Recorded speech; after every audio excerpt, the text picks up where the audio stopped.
ओम नमो भगवते वासुदेवाय सच्चिदानंदरूपाय विश्वोत्पत्त्यादिहेतवे तापत्रयविनाशाय श्रीकृष्णाय वयं नुमः यं प्रव्रजन्तं नुपेतं पेतकृत्यं द्वैपायनो विरहकातर आजुहाव पुत्रेति तन्मयता तरवोऽभिनेदु स्तं सर्वभूतहृदयं मुनिमानतोऽस्मि.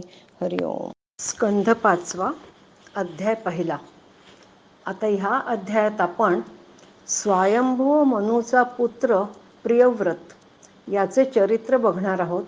याशिवाय परीक्षित व शुकाचार्यांचा संवाद व नारद मुनी व ब्रह्मदेव यांचा संवादही बघणार आहोत. परीक्षितांनी शुकाचार्यांना विचारले की गृहस्थाश्रमात गुंतल्यामुळे मनुष्याला आपल्या मूळ स्वरूपाची विस्मृती होते व तो कर्मबंधनाने बांधला जातो. पण प्रियव्रत राजा भगवत भक्त असून आत्माराम होता. मग तो गृहस्थाश्रमात कसा रमला? अशा निस्संग महापुरुषाचा संसाराविषयी आग्रह असणेही योग्य वाटत नाही. पण प्रियव्रताने संसारात राहूनही सिद्धी प्राप्त करून घेतली. ते कसे साध्य झाले? त्याचे चित्त तर पुण्यकीर्ती श्रीहरींच्या चरणांच्या शीतल छायेच्या आश्रयाने शांत झालं असेल. मग भगवान श्रीकृष्णांमध्ये त्याची अविचल भक्ती कशामुळे निर्माण झाली? परीक्षिताच्या सर्व शंकांशी शुकमुनी सहमत होते. ते म्हणाले, जेव्हा मनुष्य श्रीविष्णूंची भक्ती करतो तेव्हा कोणतीही विघ्न आली तरी तो भगवंतांचे भजन श्रवण सोडत नाही. अशांना साहजिकच परमार्थ तत्वाचा बोध होतो. प्रियव्रताचे पिता स्वयंभू मनूंनी पृथ्वीपालन करण्यासाठी शास्त्रात सांगितलेल्या सर्व श्रेष्ठ गुणांमध्ये तो संपन्न आहे असे पाहून त्याला राज्य चालवण्याची आज्ञा दिली. जरी प्रियव्रताने अखंड समाधी योगाने आपली सर्व इंद्रिये आणि क्रिया भगवान श्रीविष्णूंच्या चरणी समर्पण केल्या होत्या तरी पित्याच्या आज्ञेचे उल्लंघन तो करू शकत नव्हता. त्याला असेही वाटत होते की राज्य चालवताना आपले आत्मस्वरूप मिथ्या प्रपंचाने झाकले जाईल. तो या संभ्रमात असताना स्वयंभू ब्रह्मदेव, चारी वेद व मरीची इत्यादी आपल्या पार्षदांसह पृथ्वीवर आले. ब्रह्मदेवांना आलेले पाहून नारद मुनी, मनु, प्रियव्रत हे सर्वच जण उठून उभे राहिले व त्यांची पूजा केली. तेव्हा ब्रह्मदेवांनी प्रियव्रताच्या मनातील द्विधा अवस्था ओळखून त्याला उपदेश केला. ते म्हणाले, ही सर्व श्री विष्णूंचीच इच्छा आहे. आम्ही पण त्यांच्या इच्छेचेच व त्यांच्या आज्ञेचेच पालन करीत असतो. कोणतीही देहधारी व्यक्ती तप, विद्या, योगबल, बुद्धिबल, अर्थशक्ती, धर्मशक्ती यांच्या जोरावर त्यांची इच्छा टाळू शकत नाही. त्या अव्यक्त ईश्वराने दिलेल्या शरीराला जन्म, मरण, शोक, मोह, भय आणि सुखदुःखांना सामोरे जावेच लागते. त्या परमात्म्याच्या वेदवाणीरूप दोरीने गुण व कर्म यात जखडलेले आम्ही सर्वजण त्यांच्याच इच्छेनुसार कर्मांनी त्यांची पूजा करत राहतो. ते आम्हाला जसे ठेवतील त्यानुसार आम्ही भोग भोगीत भगवंतांच्या इच्छेनुसारच शरीर धारण करतो. पण त्या अवस्थेत मीपणा नसल्यामुळे तो विषय वासनांमध्ये अडकत नाही व त्या संस्कारांमुळे त्याला पुढील जन्म घ्यावा लागत नाही. जो पुरुष इंद्रियांच्या अधीन असतो त्याचा मन व इंद्रिय रूपी 6 शत्रू पिच्छाच सोडत नाही. पण जो बुद्धिमान पुरुष इंद्रियांना जिंकून आपल्या आत्म्यातच रममाण होतो त्याचे गृहस्थाश्रमीही काहीही बिघडत नाही. ज्याला हे 6 शत्रू जिंकायचे असतील त्याने अगोदर घरात राहूनच त्यांना वश करायला शिकावे.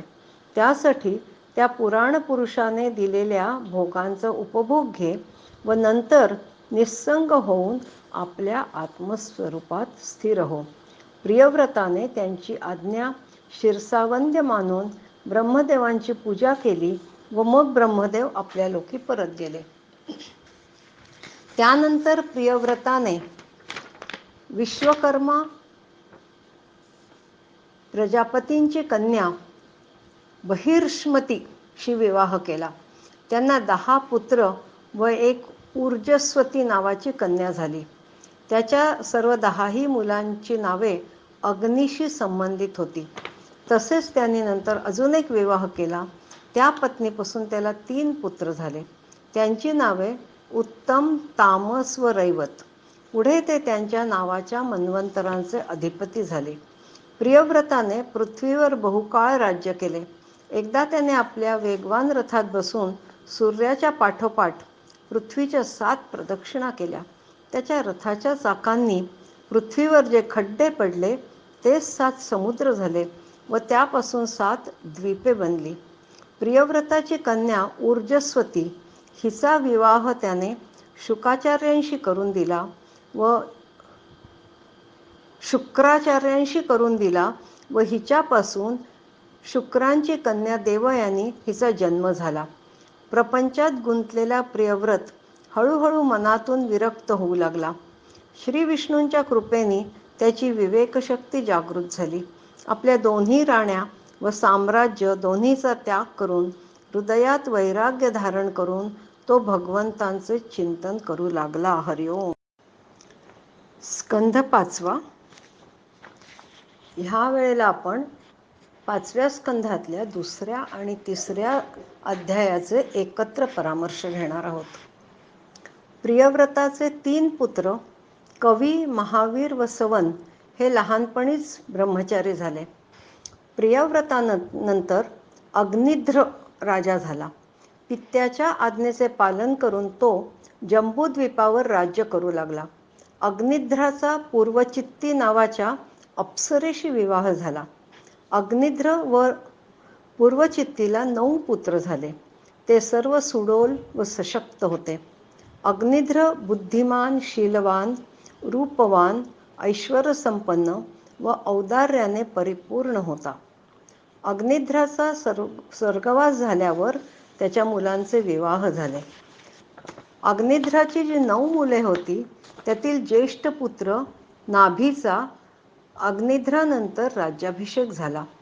पुत्रप्राप्तीच्या इच्छेने नाभीराजाने राणी मेरुदेवीसह अनेक यज्ञपुरुषांचे पूजन केले. भक्तवत्सल भगवान त्या यज्ञपूजनाने प्रसन्न झाले व आपल्या दिव्य रूपात स्वतःला प्रगट केले. त्यांच्या दर्शनाने ऋत्विज, सदस्य आणि यजमान सर्वच अत्यंत आनंदित झाले. सर्वांनी नतमस्तक होऊन अत्यंत आदराने प्रभूंची पूजा केली व त्यांची पुढील प्रमाणे स्तुती केली. ऋत्विज म्हणाले, प्रभू, आम्ही आपले भक्त आहोत. आपण आम्हाला नेहमीच पूजनीय आहात, परंतु आम्ही तर आपली पूजा कशी करतात हे पण जाणत नाही. आम्ही तर आपल्याला फक्त वारंवार नमस्कारच करतो. आपण तर प्रकृती आणि पुरुष यांच्या पलीकडील आहात. त्रिगुणात्मक कार्याचे प्रपंचात बुद्धी गुंतल्याने आम्ही आपले गुणगान करण्यातही असमर्थ आहोत. तर आम्ही आपले निरूपण कसे करू? ऋत्विज पुढे म्हणाले, भक्तांनी प्रेमपूर्वक व सद्गत वाणीने स्तुती करीत पाणी, पवित्र पाने, तुळशी, दुर्वा यांनी आपली पूजा केली तरी पण भगवान तुम्ही सर्व प्रकारे संतुष्ट होता. आपण ब्रह्मदेवादी श्रेष्ठ देवांपेक्षाही श्रेष्ठ आहात. आपण आम्हाला आपले परमपद जे मोक्ष आहे व इतर इच्छित वस्तू देण्यास सुद्धा समर्थ आहात. पण आमचे कल्याण कशात आहे हे पण आम्ही जाणत नाही. आणि असे आपण नाभीच्या या यज्ञशाळेत अचानक असे साक्षातपणे आमच्यासमोर प्रगट झाले आहात.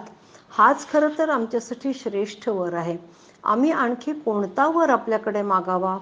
म्हणून आम्ही एवढेच मागणे मागतो की फक्त संकटाचे वेळी किंवा मरणसमयीच नाही तर एरवी सुद्धा आम्हाला तुमच्या नावाचा विसर पडू देऊ नका. राजा नाभीने तुमच्यासारखाच पुत्र व्हावा म्हणून या यज्ञाद्वारे आपली आराधना केली आहे. तुमच्यातील शक्ती आम्ही ओळखू शकत नाही म्हणून या तुच्छ कामासाठी आपल्याला आवाहन केले. खरं तर असे करणे म्हणजे आपला अनादर करणे होय. तरी आपण समदर्शी असल्याने आम्हा अज्ञानी लोकांच्या अविचाराबद्दल आम्हाला क्षमा करावी. तेव्हा देवश्रेष्ठ श्रीहरींना त्या सर्वांची करुणा आली व ते म्हणाले, राजर्षी नाभीला माझ्यासारखा पुत्र व्हावा असा मोठा दुर्लभ वर आपण मागितला आहात. खरं म्हणजे माझ्यासारखा मीच आहे, कारण मी अद्वितीय आहे. तरीसुद्धा ब्राह्मणांचे वचन खोटे होता कामा नये, कारण ब्राह्मण कुल म्हणजे माझे मुखच आहे. म्हणून मी अंशकलेने या अग्निध्र पुत्र नाभीच्या घरी अवतार घेईन असे म्हणून भगवान अदृश्य झाले. पुढे नाभीचे कल्याण करण्यासाठी दिगंबर संन्यासी व ऊर्ध्वरेखा मुनींचा धर्म प्रगट करण्यासाठी ते शुद्ध सत्वमय रूपाने प्रगट झाले. तेच पुढे ऋषभदेव म्हणून प्रसिद्ध झाले. ऋषभ या शब्दाचा अर्थ श्रेष्ठ, म्हणजेच ते श्रेष्ठ होते कारण ते भगवंतांचेच अंश होते. हरिओम. स्कंद 5 अध्याय 4. या अध्यायामध्ये आपण ऋषभदेवांचे राज्यशासन कसे होते ते बघणार आहोत. नाभीपुत्र ऋषभ हा नावाप्रमाणे श्रेष्ठ होता. तो जन्मापासूनच भगवान विष्णूंच्या वज्र, अंकुश इत्यादी चिन्हांनी युक्त होता. समता, शांती, वैराग्य, ऐश्वर्य इत्यादी महान गुणांनी त्याचा प्रभाव दिवसेंदिवस वाढतच होता. त्यामुळे त्यानेच पृथ्वीचे राज्य चालवावे असे सगळ्यांनाच वाटू लागले. ते पाहून नाभीराजाने धर्ममर्यादेचे रक्षण करण्यासाठी ऋषभावर राज्याभिषेक करून त्याला ब्राह्मणांच्या देखरेखीवर सोपवले व आपण स्वतः मेरुदेवीसह बद्रिकाश्रमाला निघून गेले. तेथे तीव्र तपश्चर्याने आणि समाधी योगाने भगवान वासुदेवांच्या नारायण रूपाची आराधना करीत योग्य वेळ आल्यावर त्यांच्याच रूपात लीन होऊन गेला. नाभीराजाच्या शुद्ध कर्माने संतुष्ट होऊन साक्षात श्रीहरीच त्याचा पुत्र झाले होते. यज्ञशाळेत ब्राह्मणांनी यज्ञपुरुष श्री विष्णूंचे दर्शन ज्याला घडवले होते तो अत्यंत ब्राह्मण भक्त पण होता. गुरुगृही यशोचित शिक्षण घेऊन तयार झालेल्या ऋषभाला राज्याभिषेक केला गेला. नंतर त्याचे देवराज इंद्राची कन्या जयंती हिच्याशी विवाह झाला. त्यांनी श्रौत आणि स्मार्त अशा दोन्ही प्रकारच्या शास्त्रोपदिष्ट कर्माचे आचरण करीत 100 पुत्रांना जन्म दिला. सर्वजण पित्याच्या आज्ञेचे पालन करणारे, विनम्र, वेदज्ञ व नेहमी यज्ञ करणारे होते. सतत पूर्ण पुण्यकर्माचे अनुष्ठान केल्याने ते शुद्ध ब्राह्मणच होऊन गेले. ऋषभाने गृहस्थाश्रमात राहून सुद्धा समचित्त, शांत, सरुद व करुणामय राहून धर्म, अर्थ, यश, संतान, भोग, सुख व मोक्ष प्राप्त करता येतो याचे लोकांना शिक्षण दिले. एकदा भगवान ऋषभदेव फिरत फिरत ब्रह्मावर्त देशात पोहोचले व त्यांनी आपल्या मुलांना पुढील प्रमाणे उपदेश केला. कसा उपदेश केला ते आपण पुढील अध्यायी पाहूया. हरिओम. स्कंद 5 अध्याय पण 5. या अध्यायात आपण ऋषभांचा आपल्या पुत्रांना उपदेश व स्वतः अवधूत वृत्ती धारण करणे हे बघणार आहोत.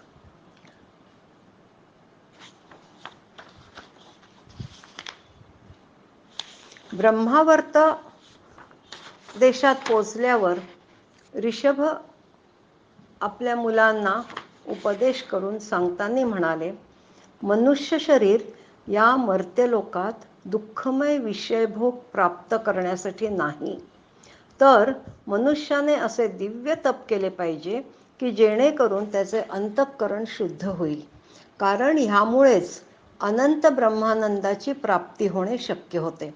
समचित्त, परमशांत, क्रोधहीन, सर्वांचे हितचिंतक आणि सदाचार संपन्न असलेल्यांनाच महापुरुष म्हटले जाते. लौकिक कार्यामध्ये जे केवळ शरीर निर्वाहापुरतेच प्रवृत्त होतात तेच महापुरुष होत. कर्मवासनांमध्ये अधीन असलेले चित्त मनुष्याला पुन्हा पुन्हा कर्मामध्येच प्रवृत्त करते. त्यामुळे तो देहबंधनातून सुटू शकत नाही. आत्मस्वरूपाचे विस्मरण झाल्याने मनुष्याचे मन भौतिक गोष्टींमध्येच आसक्त होऊन राहते व त्याला निरनिराळे क्लेश सहन करत राहावे लागतात. माणसाला मी माझेपणाचा मोह निर्माण होतो. ज्यावेळी कर्मवासनांमुळे घट्ट झालेली हृदयग्रंथी सैल होते त्यावेळी मनुष्य सर्व प्रकारच्या बंधनातून मुक्त होऊन परमपदाच्या प्राप्तीची इच्छा बाळगतो. संसार सागरातून पार होण्यासाठी कुशल, धैर्यवान, उद्योगी अशा सत्वगुण विशिष्ट माणसाने सर्वांचा आत्मा व गुरुस्वरूप अशा श्रीहरीत भक्तिभाव ठेवून त्याला शरण जावे. आसक्तीचा त्याग करून सुखदुःखादी द्वंद्वे सहन करावीत. तत्वजिज्ञासाने व तपाने सकाम कर्मांचा त्याग करून सर्व कर्मे श्री विष्णूसाठीच करावीत. नेहमी भगवंत कथा श्रवण कराव्यात. तसेच सत्संग पण करत राहावे. सर्वांशी समानतेने व शांतीने वागावे. प्राण, इंद्रिये, मन यांना ताब्यात ठेवून शास्त्र व सत्पुरुषांच्या वचनांवर श्रद्धा ठेवावी. असे करताना शक्यतोवर एकांतात वास करून पूर्ण ब्रह्मचर्य पाळावे. वाणीवर संयम ठेवावा आणि योग साधना करून भगवंतात लिंग शरीराला लीन करावे. मनुष्याला भगवत भक्तीचा उपदेश करून जन्ममरणाच्या फासातून सोडवण्यासाठी जो गुरु प्रयत्न करतो तोच खरा गुरु.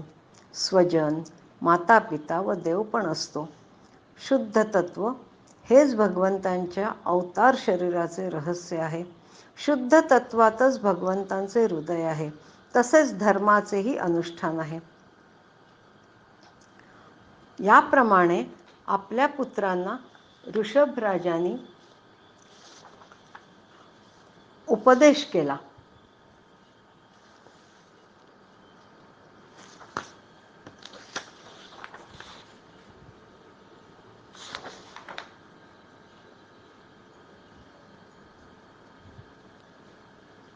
प्रथम ऋषभराजा घरातच राहिले, पण त्यांनी वस्त्रांसकट सर्व वस्तूंचा त्याग करून पूर्णपणे विरक्त झाले.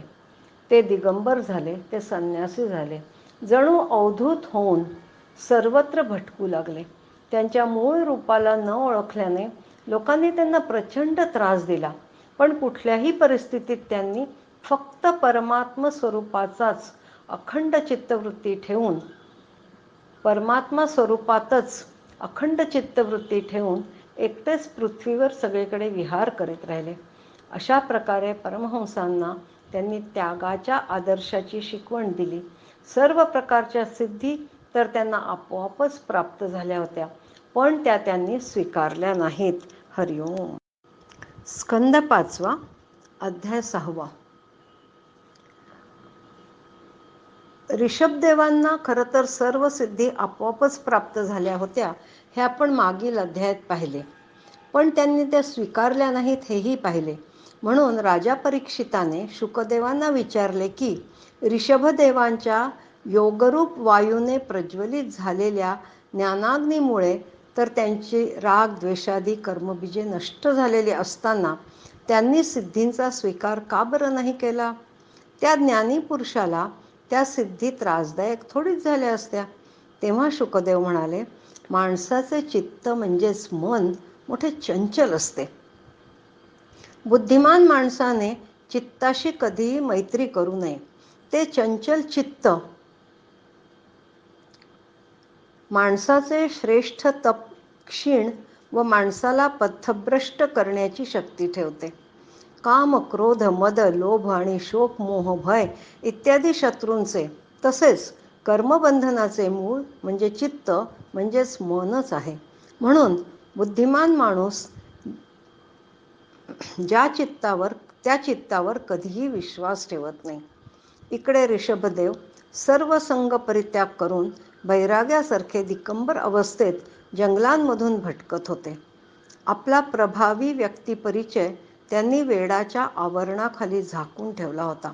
त्यांनी आपल्या अंतःकरणामध्ये अभेद रूपाने स्थित असलेल्या परमात्म्याला अभिन्न रूपाने पाहत वासनामुक्त होऊन लिंगदेहाचा अभिमान त्याग केला होता. त्यांचे केवळ शरीरच पृथ्वी तलावर फिरत होते. दिगंबर अवस्थेत कर्नाटकातील कुटकाचलाच्या वेळूच्या वनामध्ये फिरत असताना झंझावाताने एकमेकांवर घासल्या गेल्याने त्या वेळू वनामध्ये वणवा पेटला व त्यातच ऋषभदेव भस्मसात झाले. रजोगुणांनी परिपूर्ण अशा लोकांना मोक्षमार्गाचे शिक्षण देण्यासाठीच हा ऋषभदेवांचा अवतार होता.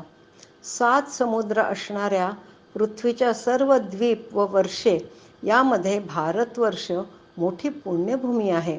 कारण येथील लोकच श्री भगवंतांच्या कल्याणकारक अवतार चरित्रांचे पठण श्रवण व गायन करतात. भगवान ऋषभदेवांचे चरित्र मोठे विशुद्ध आहे. कारण संपूर्ण वेद, लोक, देवता, ब्राह्मण आणि गायींचे ते परमगुरू होते. भगवान भक्तांना प्रसंगी मुक्तीसुद्धा देतात, पण भक्तियोग सहजासहजी देत नाही, जो ऋषभदेवांनी दिला. हरिओम. स्कंध 5, अध्याय 7. या अध्यायात आपण भरतराजाचे चरित्र बघणार आहोत. भगवद्भक्त भरतराजाने पिता ऋषभदेव यांच्या इच्छेनुसार विश्वरूपाची कन्या पंचजनी हिच्याशी विवाह केला. आपल्या या देशाला भरताच्या वेळेपासूनच भारतवर्ष म्हणायला लागले. कारण महाराज भरत बहुश्रुत होते व आपल्या पूर्वजांप्रमाणे स्वधर्माने वागून ते कर्तव्य तत्पर प्रजेचे अत्यंत प्रेमाने पालन करीत असत. त्यांनी होता, उध्वर्यू, उगदाता आणि ब्रह्मा या 4 ऋत्विजांच्या द्वारे केले जाणारे प्रकृती आणि विकृती असे दोन्ही प्रकारचे अग्निहोत्र, दर्श, पूर्णमास, पशु व सोम असे अनेक लहान मोठे यज्ञ योग्य वेळी व श्रद्धापूर्वक करून यज्ञ आणि क्रतुरूप श्री भगवंतांचे पूजन केले. अंग व क्रियांसह भिन्न भिन्न यज्ञांच्या अनुष्ठानांच्या वेळी जेव्हा उध्वर्यू आहुती देण्यासाठी हवी हातात घेत असत, तेव्हा यजमान भरत त्या यज्ञकर्माने होणाऱ्या पुण्यरूप फळाला यज्ञपुरुष भगवान वासुदेवांना अर्पण करीत. वास्तविक ते परब्रह्मच इंद्रादी सर्व देवांचे प्रकाशक, मंत्रांचे अर्थस्वरूप आणि त्या देवतांचे सुद्धा नियंत्रक असल्यामुळे मुख्य कर्ता व प्रधान देव आहेत. अशा प्रकारे आपल्या भगवत अर्पण बुद्धिरूप कुशलतेने हृदयातील राग द्वेषादी दोषांचे निर्मूलन करीत ते सर्व यज्ञभोक्त्या देवतांचे भगवंतांच्या अवयवांच्या रूपात चिंतन करीत. यामुळे त्यांचे अंतःकरण शुद्ध झाले. तेव्हा त्यांनी भगवान वासुदेवांच्या ठिकाणी दिवसेंदिवस वाढणारी उत्कृष्ट भक्ती प्राप्त केली.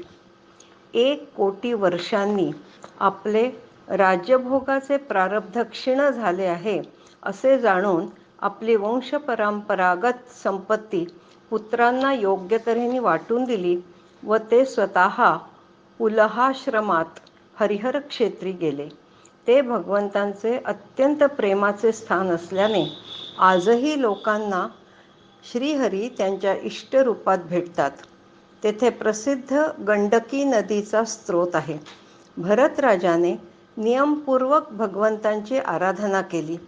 त्या भरात भरताचे हृदय भगवंतांवरील प्रेमाने द्रवून शांत झाले. शेवटी आपल्या प्रियतम हरींच्या लालसर चरणविंदांच्या ध्यानामुळे त्याचा भक्तियोग पूर्णत्वाला पोचला. तेव्हा परमानंदात बुडून गेल्यामुळे त्यांना भगवत पूजेचेही स्मरण राहिले नाही. भरतराजा म्हणत असे की भगवान सूर्यांचे कर्मफलदायक तेज प्रकृतीच्याही पलीकडचे आहेत. त्यांनी संकल्पाने या जगाची उत्पत्ती केली आहे. नंतर तेच अंतर्यामी रूपाने प्रविष्ट होऊन आपल्या चित्तशक्तीने विषयलोलूप जीवांचे रक्षण करतात. आपण त्यांना शरण जाऊया. या जमिनी शिवाय यज्ञ कुठे करावे याबद्दल विशेष टिप्पणी भरतराजाच्या चरित्रात येते. असे म्हणतात, ज्या जमिनीवर काळवीट वावरतात ती जमीन शास्त्राने यज्ञाला योग्य मानली आहे. त्यामुळे ते पाडस तेथे वावरत असताना भरताला असेही वाटे की ह्या पाडसाच्या पदचिन्हांनी शोभिवंत झालेली ती जमीन जणू स्वर्गमोक्षाच्या इच्छुक ब्राह्मणांसाठी ते पाडस तयार करीत आहे. हरिओम. स्कंध 5 अध्याय 8. आता 7व्या अध्यायापासून आपण भरताचे चरित्र पाहायला सुरुवात केली. याच्या पुढील 5-7 अध्याय तरी भरताचे चरित्राबद्दल पुढे आख्यान चालू राहणार आहे. आता ह्या 8व्या अध्यायात आपण भरताचा मृगाच्या मोहाने मृगयोनीत जन्म कसा झाला ते बघणार आहे. आपल्या पुत्रावर राज्यभार सोपवून पुलहाश्रमातील हरिहर क्षेत्री भरत जपतप करीत समय व्यतीत करीत होता. एकदा असेच आपले नित्य नैमित्तिक कर्मे आटपून प्रणवाचा जप करीत असताना त्याला एक गर्भवती हरिणी नदीवर पाणी प्यायला आलेली दिसली. तेव्हाच एका सिंहाने केलेली भयंकर आरोळी त्या हरिणीच्या कानी पडली. अत्यंत भयभीत होऊन जीवाच्या आकांताने तिने नदी पार करण्यासाठी उडी मारली. पण तसे करताना तिचा गर्भपात होऊन तिचे पिल्लू नदीच्या पात्रात पडले व ती हरिणी उडी मारताना एका दरीत पडून गतप्राण झाली.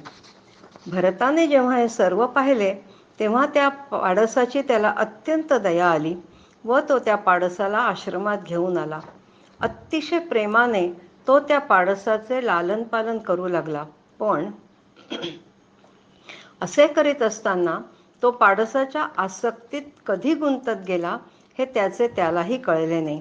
थोड्याच दिवसात यम नियम व भगवत पूजा इत्यादी कर्मे देखील त्याची कमी कमी होत गेली. तसेच नित्यनैमित्तिक कर्मे करताना सुद्धा मध्येच उठून तो त्या पाडसाचे क्षेमकुशल पाहून यायचा. आईविना असलेल्या त्या गरीब पाडसाला हिंस्त्र पशूंपासून वाचवू लागला. मृग बालकाच्या मायेत अडकलेल्या त्या प्रारब्ध कर्मामुळे बिचारा भरत आराधना व योगानुष्ठान यापासून दुरावत गेला. ज्याने मोक्षमार्गात अडथळा येईल म्हणून प्रत्यक्ष पुत्राचाही त्याग ज्याने केला होता त्याचीच त्या पाडसात इतकी आसक्ती निर्माण झाली की शरीर त्याग करताना सुद्धा त्याचे मन त्या पाडसात गुंतलेले असल्या कारणाने अंतकालीन भावनेप्रमाणे त्याचा पुढील जन्म मृगयोनीत झाला. परंतु त्याची पूर्वजन्म स्मृती मात्र नष्ट झाली नव्हती. आता त्याला आपल्या कृत्याचा प्रचंड पश्चाताप झाला व मृगयोनी असूनही त्याने आपले चित्त निरंतरपणे श्रीहरीमध्ये लावून प्रत्येक क्षणी त्यांचीच आराधना करू लागला.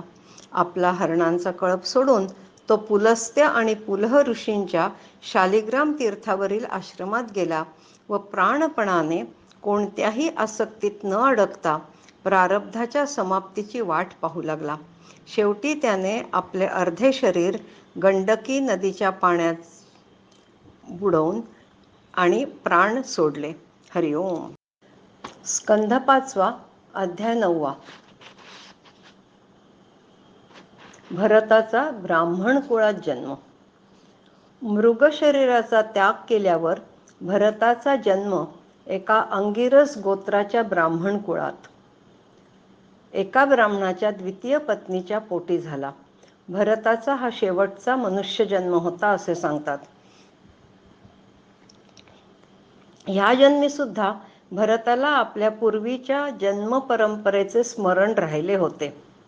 आप्तांच्या संगतीत पुन्हा आपले अधःपतन होईल या भीतीने त्याने सर्वांची संगती सोडली व लोकांना मात्र आपण वेडे, मूर्ख, आंधळा व बहिरा असल्याचे दाखवत भासवत ठेवून ज्यांचे चरणकमल युगल सतत हृदयात धारण केल्याने सर्व प्रकारचे कर्मबंधने तोडून टाकण्यास सहाय्य मिळते, त्या श्रीहरींचे श्रवण, स्मरण व गुणकीर्तन करीत राहिला. त्याचे वडील शम, दम, तप, स्वाध्याय, वेदाध्ययन, दान, संतोष, सहनशीलता, विनय, विद्या, आत्मज्ञान व आनंद अशा सर्व गुणांनी परिपूर्ण होते. ते कुणाचाही मत्सर करीत नसत. त्यांना भरताबद्दल प्रचंड स्नेहभाव होता. त्यांनी धर्माप्रमाणे उपनयनापर्यंतचे सर्व संस्कार त्याच्यावर केले. त्यांच्या निधनानंतर भरताचे बंधू, सख्खे व सावत्र सर्वजण कर्मकांडच श्रेष्ठ मानत असत. त्यांना तर भरताचे मोठेपण कळलेच नव्हते. कुणीही त्याच्याकडून कोणतेही काम करून घेईल व त्याला शिळं, पाकं, जळकं अन्न देत, तरी काहीही तक्रार न करता त्याची नित्यानंदी टाळी लागलेली असे. ऋतू, अन्न, वारा कशाचाही विकार त्याच्या मनातही येत नसे. जणू काही एक मौल्यवान हिरा धुळीने माखल्यामुळे त्याचे ब्रह्मतेज झाकल्या गेले होते. एकदा एका डाकूंच्या सरदाराने पुत्रकामनेने भद्रकालीला मनुष्य बळी देण्याचा संकल्प केला. मनुष्याच्या शोधात निघालेल्या त्याच्या सेवकांची नजर वीरासनात बसून शेताचे रक्षण करणाऱ्या या अंगिरस गोत्राच्या ब्राह्मण कुमारावर पडली. ते त्याला सरदाराकडे घेऊन गेले. तेथे त्याला विधिपूर्वक स्नान घालून, नवीन कपडे घालून, दागिन्यांनी मढवले व त्याला भद्रकाली देवी समोर बसवले. ते चोर स्वभावाने रजोगुणी व तमोगुणी तर होतेच, पण धनाच्या मदाने उन्मत्त पण झालेले होते. हिंसेच्या बाबतीत ब्राह्मणवधाचा सर्वथैव निषेध केलेला आहे. तरी सुद्धा एका ब्रह्मर्षी कुमाराचा ते बळी देऊ इच्छित होते. त्यांचे ते भयंकर कुकर्म पाहून देवी भद्रकालीच्या मूर्तीत अत्यंत दुस्सह ब्रह्मतेजामुळे दाह होऊ लागला व ती एकदम मूर्ती फोडून प्रगट झाली. तिने तेथे ठेवलेल्या अभिमंत्रित खड्गाने त्या सर्व पापी लोकांची मस्तके छाटली व आपल्या गणांसह त्या डाकूंच्या गळ्यातून वाहणारे रक्त प्राशन करून त्यांच्या मुंडक्यांशीच चेंडूप्रमाणे खेळू लागली. अशा रीतीने ब्राह्मण महापुरुषावर केलेल्या अत्याचाराची त्या चोरांना चांगली शिक्षा झाली. हरिओम. स्कंध 5, अध्याय 10. आता भरताचे चरित्र बघताना आपण त्याला जड भरताच्या रूपात बघणार आहोत. कसे ते पहा. डाकूंच्या तावडीतून सुटलेला जड भरत रानावनात हिंडत होता. तेव्हाच सिंधू सौवीर नरेश रहुगण इक्षुमती नदीच्या किनाऱ्याने पालखीतून जात होता. नदीकाठच्या भुसभुशीत जमिनीवरून जाताना त्याच्या भोयांची शक्ती कमी पडू लागली.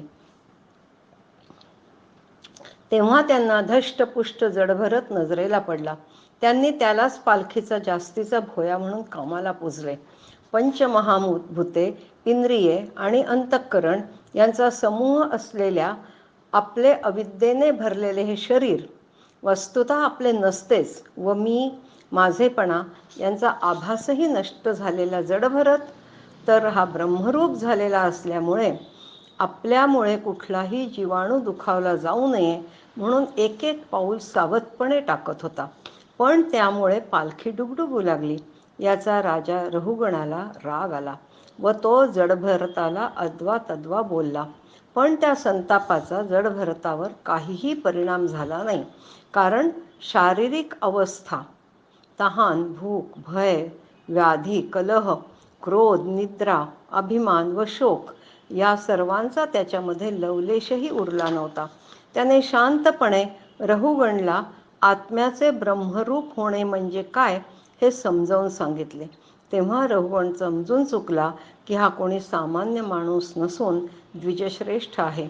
त्याने पालखीतून खाली उतरून जडभरताच्या पायावर डोके ठेवून त्याची मनापासून क्षमा मागितली व हेही सांगितले की तो भगवान कपिल मुनींच्या दर्शनासाठी जात होता.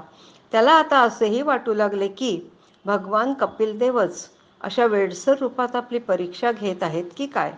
रहुगण कधीही ब्राह्मण कुलाचा अपमान होऊ देत नसे, कारण ब्राह्मणांचा शाप कधीच खोटा ठरत नाही हे त्याला माहीत होते. अज्ञानवश त्याने ब्राह्मण वेशातील श्रेष्ठ साधूची अवज्ञा केलेली होती, म्हणून तो क्षमाप्रार्थी होता. तसेच त्याच्यावर कृपादृष्टी ठेवण्याची पण त्याने जड भरताला विनंती केली. हरिओम. 5वा अध्याय 11वा. या अध्यायामध्ये भरताने राजा रहुगुणाला उपदेश केला आणि मन म्हणजे काय हे पण सांगितले. राजा रहुगुणाच्या क्षमायाचनेनंतर भरताने त्याला उपदेश करताना म्हणाला, मनुष्याच्या मनाचा थांगच लागत नाही. जोपर्यंत मनुष्याचे मन सत्व, रज किंवा तमोगुणांच्या अधीन असते, तोपर्यंत तो कोणतेही बंधन न पाळता त्याच्या ज्ञानेंद्रिये व कर्मेंद्रिये यांनी शुभ अशुभ कर्मे करतच राहतो. हे मन वासनासक्त गुणांनी प्रेरित असलेल्या विकारी आणि पंचमहाभूते व इंद्रिये या 16 कलांमध्ये प्रमुख आहे. हेच शरीररूप उपाधींच्या भेदाने जीवाचे श्रेष्ठत्व किंवा कनिष्ठत्व याला कारणीभूत होते. हे मनच मायेचे आवरण असल्यामुळे संसार चक्रामध्ये गुंतवणारे आहे. हेच देहाच्या अभिमानी असणाऱ्या जीवाशी संधान बांधून त्याला कालक्रमाने प्राप्त झालेल्या तीव्र सुखदुःख आणि या व्यतिरिक्त मोहरूप अशा फळांची प्राप्ती करून देते. जोपर्यंत हे मन असते तोपर्यंत जागेपणीचे वा स्वप्नावस्थेतील व्यवहार प्रकाशित होऊन ते या जीवाला दिसतात. म्हणूनच मनच या त्रिगुणमय अधम संसाराचे आणि गुणातीत परमोत्कृष्ट मोक्षपदाचे कारण आहे. विषयासक्त मन जीवाला संसार संकटात टाकते. तेच जर का मन विषयहीन झाले तर त्याला शांतिमय मोक्षप्रद पद प्राप्त होते. विषय आणि कर्मांमध्ये आसक्त असलेले मन निरनिराळ्या वृत्तींचा आश्रय घेऊन राहते आणि त्यातून मुक्त झालेले मन मात्र आपल्या तत्वामध्ये विलीन होते.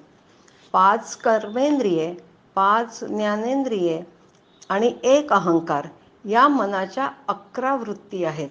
तसेच 5 प्रकारची कर्मे, 5 तन्मात्रा आणि 1 शरीर हे 11 त्याचे आधारभूत विषय समजले जातात.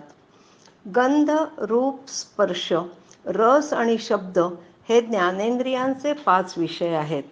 तर मलत्याग, संभोग, जाणे येणे, भाषण आणि देणे घेणे इत्यादी क्रिया हे कर्मेंद्रियांचे 5 विषय आहेत.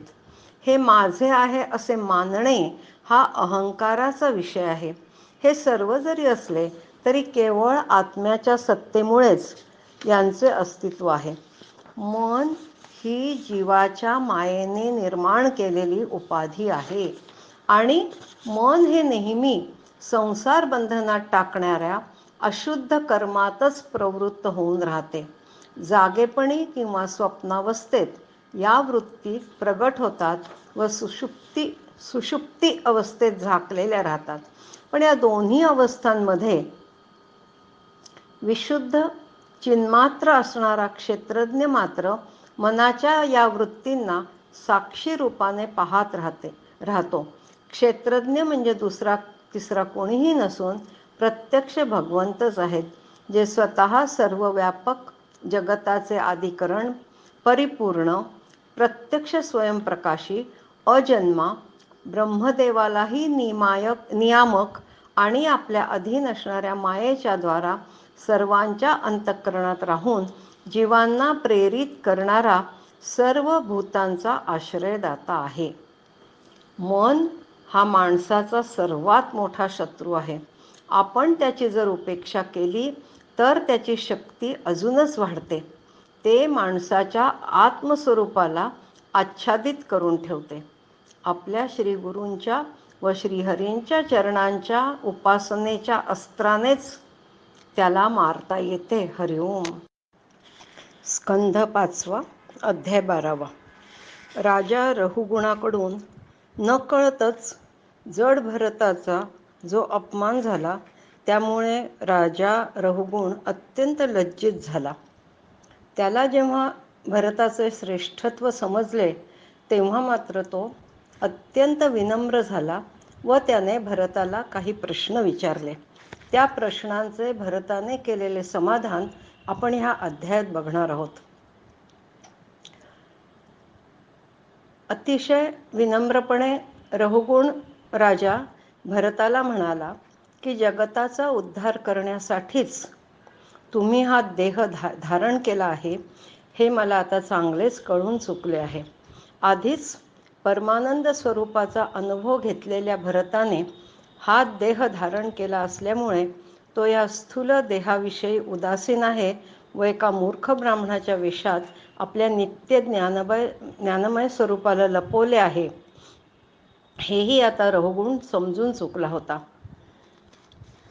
त्याच्या विवेकबुद्धीला आधी देहाभिमान रूपी विषारी सर्पाने दंश केला होता, पण भरताच्या अमृतमय उपदेशाने औषधाचे जणू काम केले होते. पुढे त्यांना भरताला विनंती केली की त्यांनी सांगितलेला अध्यात्मयोगमय उपदेश त्यांनी रहुगुणाला सोपा करून सांगावा. तेव्हा जडभरत म्हणाला, आपला देह हा पृथ्वीचा विकार आहे. तू सिंधू देशाचा राजा आहे. या गर्वाने आंधळा झाला आहेस. तुझी पालखी उचलणारे मुळातच पृथ्वीवरील ओझे आहेत. त्यात भर म्हणजे तू त्यांच्या खांद्यावरच्या पालखीत ओझे बनून बसला आहे. पण त्यामुळे तुझी क्रूरता व उद्धटपणाच दिसून येतो. तुझं श्रेष्ठत्व तर अजिबातच ह्याने सिद्ध होत नाही. दुसऱ्यांच्या खांद्यावर बसलेला तूच जर लोकांना सांगत असशील की तू त्यांचं रक्षण करता आहेस तर कोण विश्वास ठेवेल बरं? जडभरत पुढे म्हणाला, संपूर्ण चराचरावरील भूते पृथ्वीपासूनच उत्पन्न होतात व पृथ्वीतच लीन पावतात. त्या भूतांच्या निरनिराळ्या कर्मांमुळे त्यांची वेगवेगळी नावे पडतात. पृथ्वी ही आपले उपादान कारण असलेल्या सूक्ष्म परमाणूंमध्ये विलीन होऊन जाते. तसेच भौतिक, चेतन, अचेतन इत्यादी जे काही द्वैत दिसते ते सुद्धा भगवंतांच्या मायेचेच कार्य असते. विशुद्ध परमार्थरूप अद्वितीय तसेच आत बाहेर या भेदाव्यतिरिक्त परिपूर्ण ज्ञान हीच सत्यता आहे. ती सर्वांमध्येच असते व त्याचेच नाव भगवान वासुदेव आहे. केवळ तप, यज्ञादी वैदिक कर्मे, दान, धर्मानुष्ठान, वेदाध्ययन किंवा पाणी, अग्नी, सूर्य यांच्या उपासनेने परमज्ञान प्राप्त होऊ शकत नाही. तर ते मिळवायला महापुरुषांच्या चरणधुळीत आपण न्हाऊन निघाले पाहिजे. कारण त्यांच्याच समुदायात श्रीहरींची पवित्र कीर्ती व गुणांची चर्चा होत असते. त्यामुळे विषयवासना त्यांच्याजवळ फिरकतही नाही व मुमुक्षूंच्या शुद्ध बुद्धीला श्रीहरीमध्ये स्थिर करते. एवढे सांगितल्यानंतर जडभरताने त्याच्या पूर्वजन्मींची कहाणी रहुगुणाला सांगितली व केवळ भगवान श्रीकृष्णांच्या आराधनेच्या प्रभावाने त्याच्या पूर्वजन्मींच्या स्मृती टिकून राहिल्या आहेत हेही सांगितले. आणि म्हणूनच तो या जन्मी जनसंपर्काला भिवून नेहमी अनासक्त राहून गुप्त रूपानेच विहार करीत असतो. थोडक्यात विरक्त पुरुषांच्या सत्संगाने प्राप्त झालेल्या ज्ञानरूप खड्गाने मनुष्याने या लोकातच मोहबंधने तोडून टाकली पाहिजेत व सतत श्रीहरींच्या कथांचे, त्यांच्या लीलांचे श्रवण केले पाहिजे. अशानेच भगवत स्मृती कायम राहतात. या मार्गानेच मनुष्य संसार सागर सहजपणे पार करून भगवंतांना प्राप्त करून घेऊ शकतो. हरिओम. स्कंध 5 अध्याय 13. आधीच्या अध्यायात आपण पाहिले की जडभरताने रहुगुणाच्या सर्व प्रश्नांची उत्तरे दिली, तरीसुद्धा रहुगणाच्या संशयाची अजूनही मनात पाल चुकचुकतच होती. म्हणून ह्या अध्यायात आपण बघणार आहोत की जडभरताकडून रहुगणाच्या संशयाची निवृत्ती कशी होते. जडभरत म्हणाला, मायेच्या संसार सागरात सापडलेला मनुष्य सुरक्षित जीवनाची कामना राखतो व रज तम सत्व या गुणांनी निर्माण केलेली कार्यच स्वतःचे कर्तव्य समजून रेटत राहतो. प्रपंच म्हणजे कारण्यच आहे व तेथे कुबुद्धी असणाऱ्या 6 इंद्रियांना स्वतःच्या उपभोगासाठी तो वापरतो. गृहस्थाश्रमात राहणारा माणूस वेगवेगळ्या कामना मनात ठेवून असतो व अशा वेळी दुर्जन लोक त्याला सतावून सोडतात. साध्य प्राप्त करण्यासाठी हे देहरूपी शरीर सतत वेगाने धावत राहते. कारण संपत्ती असली की राहायला घर, खायला अन्न व ल्यायला कपडे हे सहजपणे प्राप्त होऊ शकते असे त्याला वाटते. पण हे मिळाल्यावरही तो सुखी होतो का? नाही. कारण त्याला जेवढं मिळालंय त्यापेक्षा अधिकची हाव लागते आणि अशा वेळी तो कर्मांच्या साक्षी असणाऱ्या देवतांनाही विसरतो. हा जीव पाठीमागे निंदा करणाऱ्यांच्या शब्दांनी जसा व्यथित होतो तसाच समोर अपशब्द बोलणाऱ्यांच्या वाग्बाणांनी पण घायल होतो. हा जीव इहपरलोकी दुःखदायक असणाऱ्या नास्तिक मतांचा स्वीकार करून दुःखी होतोच. तसेच नातेवाईकांकडूनही अपेक्षा ठेवतो. तर कधी त्याच्यापेक्षा बलवान असलेले कुणी याचे धन हिसकावून नेले तर हा त्याचा हिशोब करीत बसतो व दुःखी होतो. तर कधी नातलगांच्या आनंदात हा सर्व दुःखे विसरून जातो. जेव्हा हा संकटांनी वेढला जातो तेव्हा आणि हवे ते फळ प्राप्य झाले नाही तर निराश होतो. कधी विवेकशून्यपणे वागून त्याचे दुःखद परिणाम भोगत राहतो. तर कधी पैशाच्या लोभाने दुसऱ्यांना फसवून त्यांच्याशी वैर मांडतो. सतत भौतिक गोष्टींची हाव धरल्यामुळे स्वतः संकटे तर भोगत राहतोच आणि त्यातच थकून जातो. पण वैरहीन परमहंसांना जे भगवान विष्णूंचे अविनाशी पद मिळते त्या मार्गाला जाताना कोणीही दिसत नाही आणि यामुळेच तो या संसार बंधातून बाहेर पडायला असमर्थ होतो. जो मनुष्य या संसार चक्रात फिरत राहण्यालाच पुरुषार्थ समजतो त्याला शेवटपर्यंत आपल्या परमपुरुषार्थाचा थांगच लागत नाही. शेवटी जडभरत रहुगणाला सांगतो की सर्व विषयांबाबत अनासक्त होऊन भगवान सेवेची कास धरून तू हा संसार मार्ग पार करावा. यानंतर मात्र भरत तिथून निघून जातो व पृथ्वीवर पूर्वीप्रमाणेच भ्रमण करू लागतो. खरं म्हणजे सर्व योनींमध्ये हा मनुष्यजन्म श्रेष्ठ आहे. कारण मनुष्याला भगवंतांनी बुद्धिमत्तेचं वरदान दिलंय. म्हणून या जन्मी जर आपण श्रीहरींच्या चरणकमलांच्या धुळीचे सेवन केले तर आपले सर्व पाप ताप नष्ट होऊन जन्ममरणाचा फेराच चुकवता येतो. पण देहालाच आत्मा समजणारे लोक या संसारात अधिकच गुरफटतच जातात. आपण असे समजूया की ही रहुगणाची कथा एक रूपक आहे. या रूपकातून अप्रत्यक्षपणे जीवाच्या ज्या संसाररूप मार्गाचे वर्णन केले आहे त्याद्वारे विवेकी पुरुषाची व्याख्या केली आहे. ज्याला अल्पबुद्धी असेल त्याला ते सहजपणे समजू शकत नाही. तरी शुकमुनींनी तो विषय साध्या सोप्या शब्दात स्पष्टीकरण करून सांगावा अशी परीक्षिताने त्यांना विनंती केली. हे स्पष्टीकरण आपण पुढील अध्यायी पाहूया. हरिओम. स्कंध 5 अध्याय 14. आता ह्या अध्यायामध्ये शुकमुनी परीक्षिताच्या शंकांचे निरसन करणार आहेत. शुकमुनी राजा परीक्षिताला म्हणाले, राजा भरत विवेकी पुरुषाचे जणू काही मूर्तिमंत उदाहरण होते. ते अजून नीट समजण्यासाठी आता तू पुढील गोष्टी ऐक. महर्षी महात्मा भरताच्या मार्गाचे अन्य कोणी मनाने सुद्धा अनुकरण करू शकत नाही. त्या महानुभवाचे चित्त भगवान मधुसूदनांच्या सेवेमध्ये इतके तल्लीन झालेले होते की त्यांच्या दृष्टीने मोक्षपद सुद्धा तुच्छ होते. मृगशरीर सोडण्याची इच्छा झाल्यावर उच्च स्वरात भरत म्हणाले होते की हे धर्माचे रक्षण करणारे, धर्मानुष्ठामध्ये निपुण, योगस्वरूप, सांख्य योगाचे प्रतिपादक, पृथ्वीचे अधीश्वर, यज्ञमूर्ती अशा सर्वांतयामी श्री विष्णूंना माझा नमस्कार. राजा भरताचे पवित्र गुण आणि कर्मांची भक्तजन सुद्धा प्रशंसा करतात.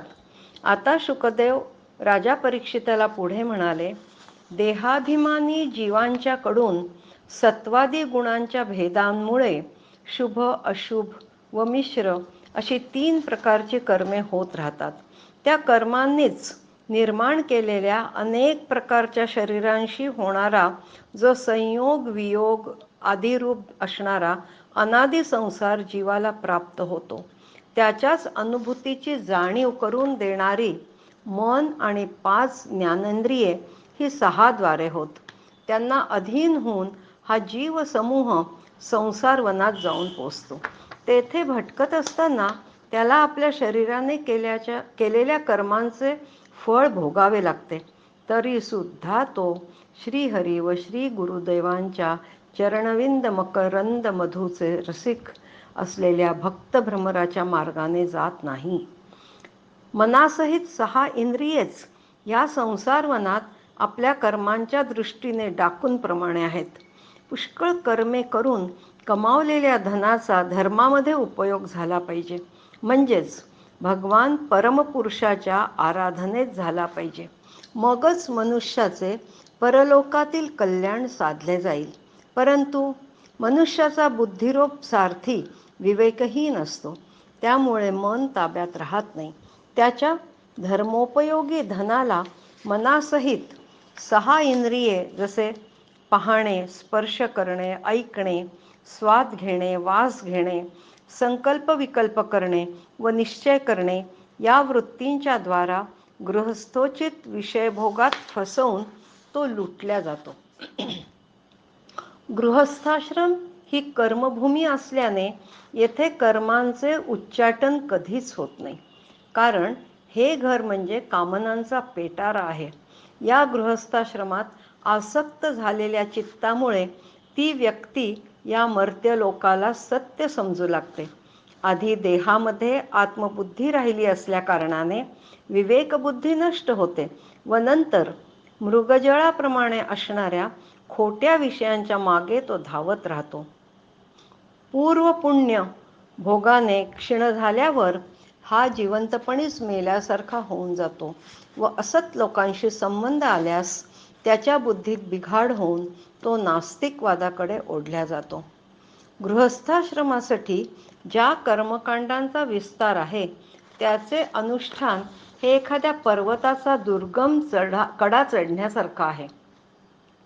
प्रवृत्ती मार्गात राहून केलेली लौकिक आणि वैदिक अशी दोन्ही प्रकारची कर्मे जीवाला संसारातच ढकलतात व पूर्वीच्या विघ्नांव्यतिरिक्त या मार्गात सुख दुःख, राग द्वेष, भय, अभिमान, चुका, उन्माद, शोक, मोह, लोभ, मत्सर, ईर्ष्या, अपमान, तहानभूक, आधिव्याधी, जन्म, वृद्धावस्था, मृत्यू इत्यादी पुष्कळशी अन्य विघ्ने आहेत. योगशास्त्राची झेप सुद्धा परमात्म्यापर्यंत पोचत नाही. दिग्गजांना जिंकणारे आणि मोठमोठ्या यज्ञांचे अनुष्ठान करणारे राजर्षी सुद्धा त्याच्यापर्यंत पोचू शकत नाही. पण निवृत्ती पारायण संयमी मुनिजन मात्र त्यांना प्राप्त करून घेऊ शकतात. आता इथे थोडंसं शुकमुनी कालचक्राच्या गतीबद्दल सांगतायत. ते म्हणतात, कालचक्र हे साक्षात विष्णूंचे आयुध आहे. परमाणूपासून तद्विपरार्धापर्यंत ते क्षण, घटका इत्यादी अवयवांनी युक्त आहे. ते नेहमी दक्ष राहून फिरत असते. वेगाने बदलणाऱ्या बाल्य, तारुण्य इत्यादी अवस्था या त्याच्या वेगाच्याच गोष्टी आहेत. त्याच्या गतीत कुणीही बाधा आणू शकत नाही. पण आपण मंदबुद्धी जीव मात्र नास्तिकांच्या फेरात अडकतो व कष्टी होतो. उपनयन संस्कारानंतर श्रोत स्मार्त कर्मांद्वारे भगवान यज्ञपुरुषाची आराधना केल्यास मनुष्याची शुद्धीच होत असते. पण आपण प्रवृत्ती मार्गात पडून सुखदुःखे भोगीत व मृत्यूला घाबरून राहत असतो. खरं तर जेथून या जीवाची यात्रा सुरू होते आणि जेथे या यात्रेचा शेवट समजला जातो त्या परमात्म्याजवळच आपण परतायला पाहिजे, हो की नाही? हरिओम. बंध 5वा, अध्याय 15वा. या अध्यायात आपण भरताच्या वंशांचे वर्णन ऐकणार आहोत. भरताच्या पुढच्या 14व्या पिढीचा राजा गय याला साक्षात विष्णूंचा अंश मानण्यात येत होते. गय राजाने प्रजेचे पालन पोषण मनोरंजन लालन आणि शासन इत्यादी अत्यंत योग्य प्रकारे केलेच. तसेच निरनिराळ्या यज्ञांचे अनुष्ठान करून निष्काम भावाने केवळ भगवत प्राप्तीसाठी आपल्या धर्माचे आचरण केले. त्यामुळे त्याची सर्व कर्मे सर्वश्रेष्ठ परमपुरुष परमात्मा श्रीहरींना समर्पित होऊन गेली होती.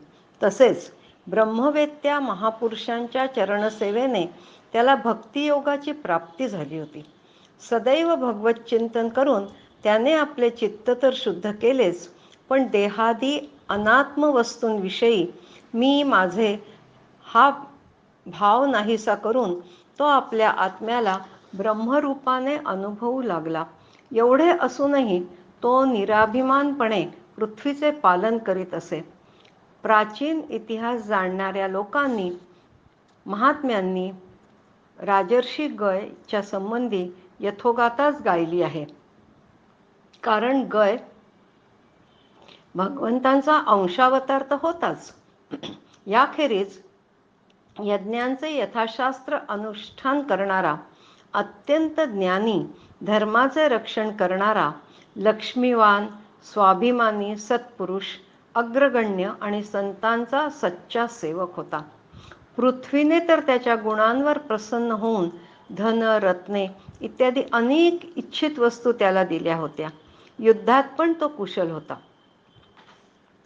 श्रद्धा मैत्री दया इत्यादी दक्षकन्यांनी त्याला मोठ्या आनंदाने जल प्रदान केले होते.